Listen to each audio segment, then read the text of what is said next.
जय श्रीराम। शुक्लांबरधरं विष्णुं शशिवर्णं चतुर्भुजं प्रसन्नवदनं ध्यायेत् सर्वविघ्नोपशान्तये।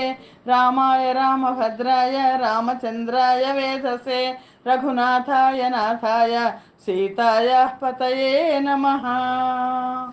వాల్మీకి రామాయణం శ్రీ పుల్లల శ్రీరామచంద్రుడి గారు తెనుగు చేసినది అరణ్యకాండం 75వ సర్గలో ఉన్నాం. రామలక్ష్మణులు పంపా తీరము చేరుట ఈ సర్గలో కనిపిస్తుంది.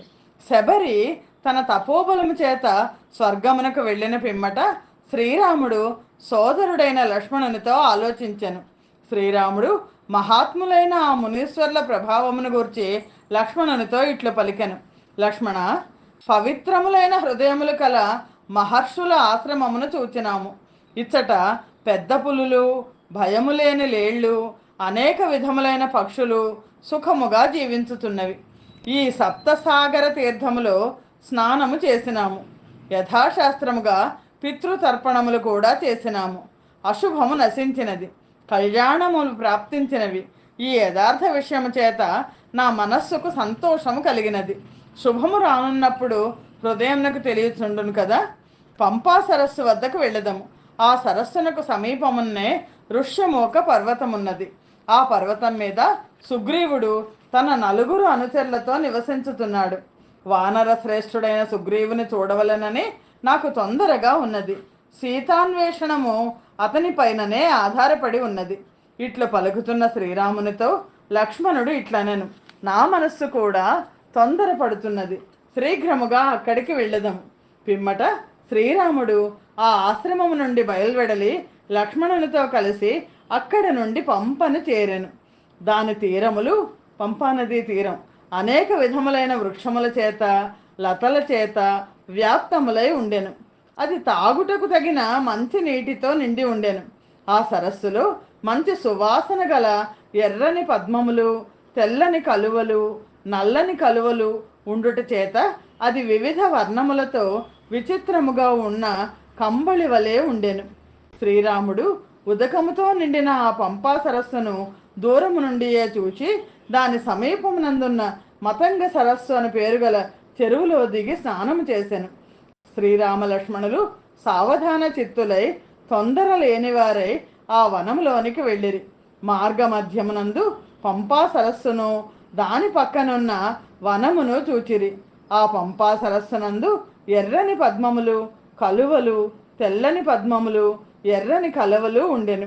దాని చుట్టూ పుష్పించిన మామిడి చెట్లు, బొద్దుగ చెట్లు, బొట్టుగ చెట్లు, దానిమ్మ చెట్లు, చెండ్ర చెట్లు, ఏరుమద్ది చెట్లు, పుష్పించిన గన్నేరు చెట్లు, పొన్న చెట్లు, జాజి తీగలు, మల్లె పొదలు, మర్రి చెట్లు, తినాసపు చెట్లు, అశోక వృక్షములు, ఏడాకుల అరటి చెట్లు, మొగలి చెట్లు, గురివింద చెట్లు, ఇంకా ఎన్నో ఇతరములైన చెట్లు ఉండుటచే ఆ సరస్సు అలంకరించుకున్న స్త్రీ వలె ఉండెను.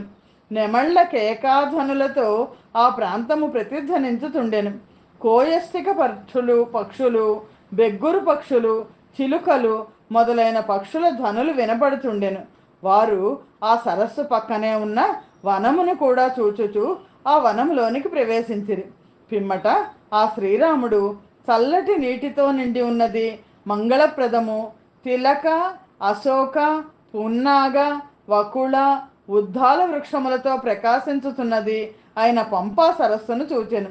ఆ శ్రీరాముడు అనేక విధములైన వృక్షాలను, అనేక సరస్సులను చూచుచు మన్మధునిచే పీడింపబడుతున్నవాడై శ్రేష్టమైన ఆ పంపా సరస్సును సమీపించెను.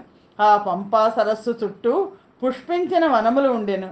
సాల వృక్షములు, చెంపక వృక్షములు దాని ప్రకాశమును ఇనుమడింప చేయుచుండెను. అక్కడ తుమ్మెదలు గుంపులు గుంపులుగా ఎగురుచుండెను. శోభాయుక్తమై సాటిలేని కాంతితో ప్రకాశించుతున్న ఆ పంపా సరస్సులోని జలము స్ఫటికము వలె నిర్మలముగా ఉండెను. దానిలోని ఇసుక చాలా మృదువుగా ఉండెను.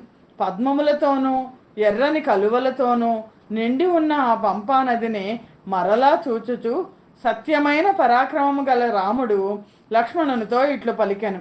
ధాతువుల చేత అలంకరించబడినది, పుణ్యము పుష్పించిన వృక్షములు కలది అయిన ఋష్యమూకమనే ప్రసిద్ధి గల పర్వతము దీని తీరమునందే ఉన్నది. వృక్ష రజస్సు కుమారుడు సుగ్రీవుడని ప్రసిద్ధుడు. మహాపరాక్రమశాలి అయిన వానరుడు ఆ పర్వతం మీద ఉన్నాడు. లక్ష్మణ, నీవు వానర నాయకుడైన సుగ్రీవుని వద్దకు వెళ్ళుము. శ్రీరాముడు మరల ఇట్లనెను, నేను రాజ్యమును పోగొట్టుకొంటిని, దీనుడను. నా మనస్సు సీతపై లగ్నమై ఉన్నది. అట్టి నేను సీత లేకుండా ఎట్లు జీవించగలను? మన్మధుని చేత పీడింపబడిన ఆ శ్రీరాముడు లక్ష్మణునితో ఇట్లు పలికి శోక విషాదములతో బాధపడుతూ మనోహరమైన ఆ పంపా సరస్సును సమీపించెను.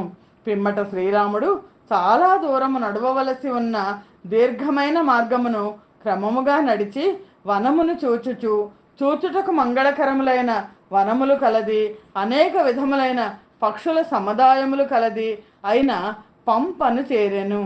శ్రీమద్ రామాయణం నందలి అరణ్యకాండలోని 75వ సర్గము సమాప్తము. అరణ్యకాండము సమాప్తము. స్వస్తి ప్రజాభ్య పరిపాలయంతాం న్యాయేన మార్గేణ మహిమహేషాః. గోబ్రాహ్మణేభ్యః శుభమస్తు నిత్యం. లోకాః సమస్తాః సుఖినో భవంతు. సర్వం శ్రీరామార్పణమస్తు. జయ శ్రీరామ్.